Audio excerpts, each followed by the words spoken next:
What's up guys, it's Shiesty, aka Luna, and in this video I'm going to be showing you how I built my trap and how you should build yours.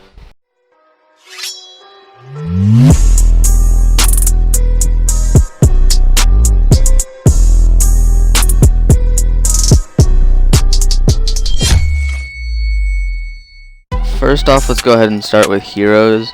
For heroes, I went with Demon Slayer, Oathkeeper, Lore Weaver, and Bomb and Goblin. And the free-to-play replacement for Lore Weaver would probably be Rose Knight. Child of Light works well too, but Rose Knight's just, has that edge on Child of Light. So that's who I'd go with for 4 heroes on trapping, which is because I'm Castle 16.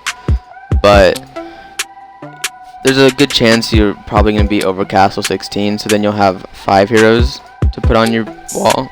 So if you have 5 heroes to put on your wall, I would probably do Demon Slayer, Oathkeeper, Rose Knight, Bomb and Goblin, and then Snow Queen. That's who I would recommend because of that range attack. It would help if you get hit with a cavalry attack. It would help, kill the cavalry quicker, so it does less damage because cavalry is the counter to your front line.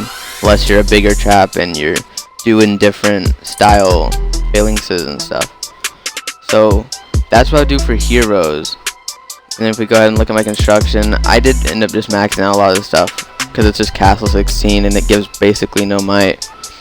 But I didn't do any prison or battle hall stuff just because it's worthless at Castle 16 or level 16. So I also didn't do any resource buildings, but that's mainly because I'm just too lazy to just get them all up. They won't even give much anyway at level 16. But I'm working on getting rid of all my barracks and getting the infirmaries fully in. Right now I'm almost done with it. I'm just getting these last 3 infirmaries up, and then I'll probably destroy the last 2 barracks and put infirmaries there. I'm not sure. The more infirmary space means the bigger players I can take hits from and test my limits with. So I'm kind of looking forward to testing out my limits on this trap. But let's go ahead and look at research here. For research, I just did construction speed and economy because there's no need for anything else on a trap, and it just gives extra might, so it's worthless.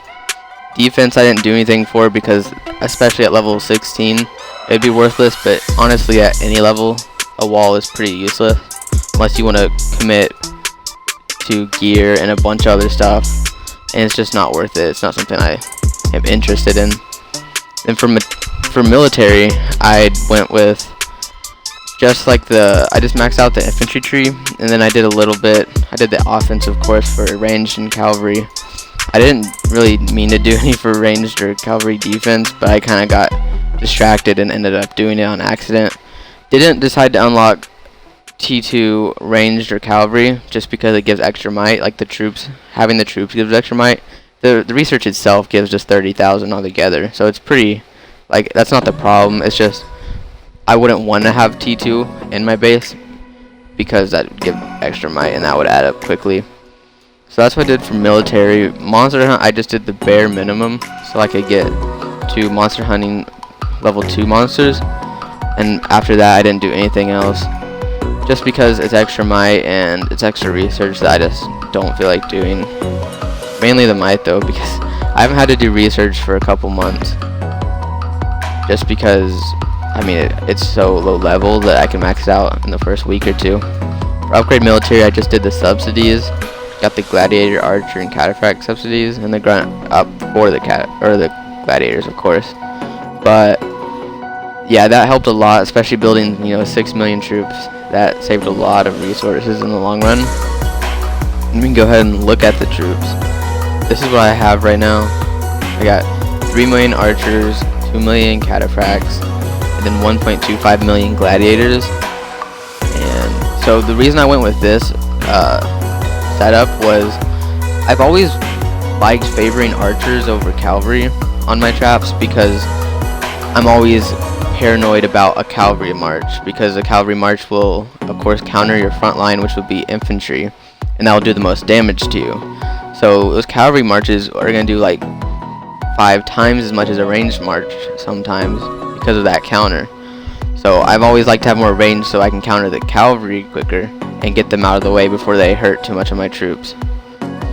And then of course you still want some cavalry, of course, so when the infantry march comes in, you know, you can take that out quickly. And then the gladiators, I went with 1.25 just because I felt like 1 million was probably enough, but I kind of wanted a little bit more, a little extra edge on there, so I decided to add some extra gladiators in there for more, you know, a little more bang. And I think it's worked out pretty well. And then let's go ahead and look at the gear.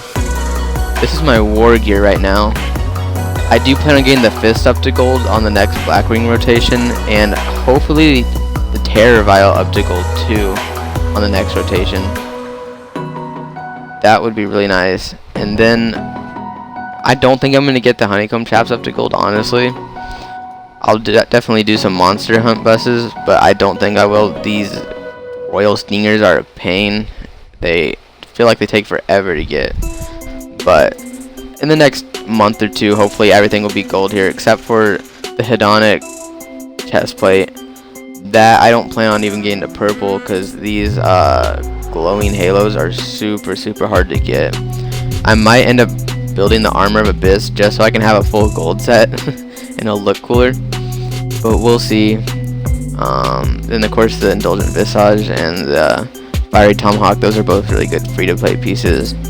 Of course the Honeycomb Chap is also free to play and good. And I'm in War Talents right now, so I'm gonna go ahead and look at my stats here and kind of see what I got. Okay, so for infantry I have 158% infantry attack. For ranged I have 142% ranged attack, and then for cavalry I have 129% attack. So that's with leader deployed, of course. And I feel like that's pretty good for a Castle 16. I don't really have any like Castle 16 trap peers really that I can see the stats. Like I can look at their stats and compare them. But I would definitely like to do that. See where I kind of fit in with other Castle 16 traps or just low baby traps in general. But I think that's a pretty good stats. And that's of course with my gear and everything.